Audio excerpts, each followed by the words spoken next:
So in this video, I'm going to talk about the simple system I use to accumulate credit card points in order to travel as inexpensively as possible.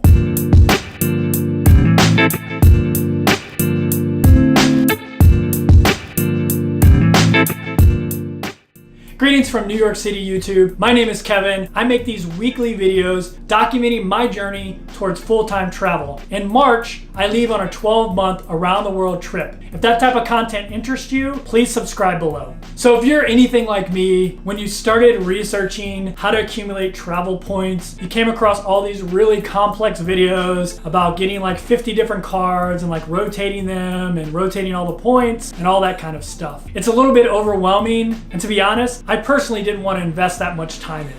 So I did a lot of research and found a system that works for me. You probably heard about it before. It's called the Chase Trifecta. So today I'm going to talk about what the Chase Trifecta is and how I've used it to make most of my travel expenses disappear. So let me preface this by saying I hate debt. I did not have a credit card because of that. However, as I began transitioning to full-time travel, I realized I was missing out on a lot of benefits. But let me be clear, I do not accumulate any kind of credit card balance. If I spend something on my credit card, I go in that night and transfer money from my bank account into the card. I never have a balance on any of my credit cards. Okay, so what is the Chase Trifecta? As the name implies, the Chase Trifecta consists of 3 cards. A base card and 2 other cards that earn points on specific things. The base card is where you want to accumulate all your points, and I'll talk about why that is in a minute. The secondary cards allow you to transfer points from them into your base card, where you can maximize your points. So first, what are the base cards? You have the Chase Sapphire Reserve and you have the Chase Sapphire Preferred. So Chase's 2 base cards have 3 primary differences. The first is the annual fee. The second is the amount of points you get for travel in restaurants.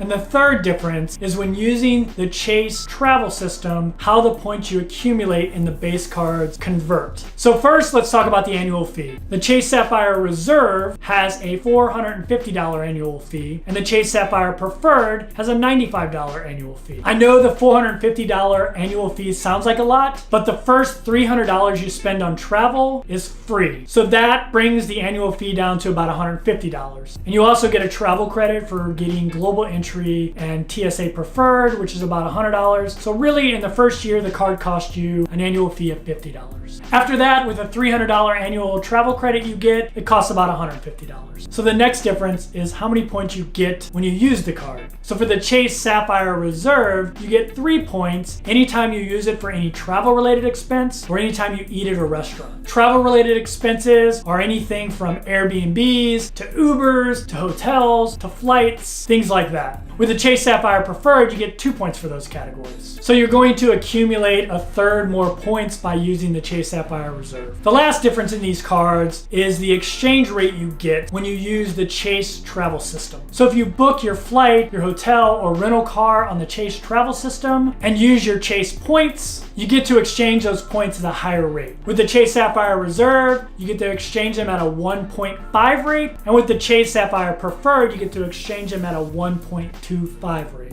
So there's a 25% difference there in the point value as well. With both base cards, the Chase Sapphire Reserve and the Chase Sapphire Preferred, you can transfer your points to Chase partners at a 1-for-1 exchange rate. So for example, if you go in the Chase travel system and a Southwest flight from New York to St. Louis costs 15,000 points, but then you go over to the Southwest website and realize Southwest is having a deal and they'll only charge you 10,000 points through their travel system, you can transfer 10,000 points from your Chase Sapphire Reserve or Chase Sapphire Preferred over to Southwest at a 1-for-1 exchange rate. So then you save yourself 5,000 points. So that's one of the biggest reasons we just go ahead and transfer all the points from all the cards into the base cards. Okay, so now let's talk about the secondary cards and why I even have them to begin with if the other 2 cards are so great. Unfortunately, the 2 base cards only get you points in the travel and restaurant category. If you buy anything else in any other category with those cards, you only get 1 point. So that's where the other 2 cards come in. With the Chase Freedom card, you get 5 points on certain categories that change every quarter. Sometimes it's gas that gets you 5 points, sometimes it's grocery stores. This month it's drugstores. So if I go to Walgreens or CVS and I buy some chapstick, I'll get 5 points for that purchase. Vice the 1 point I would have gotten if I used one of the base cards. This is probably my least used card because a lot of the categories don't apply to me, but there's no annual fee, so there's no cost for me to have the card. And occasionally I do spend money on something that falls under the quarterly categories, so I'll pull that card out if that is the case. And the last card I have is the Chase Freedom Unlimited. It also has no annual fee, so that's great. And it gives you 1.5 points on anything you purchase. So anything not covered by the Chase Sapphire Reserve or the Chase Sapphire Preferred, your base card,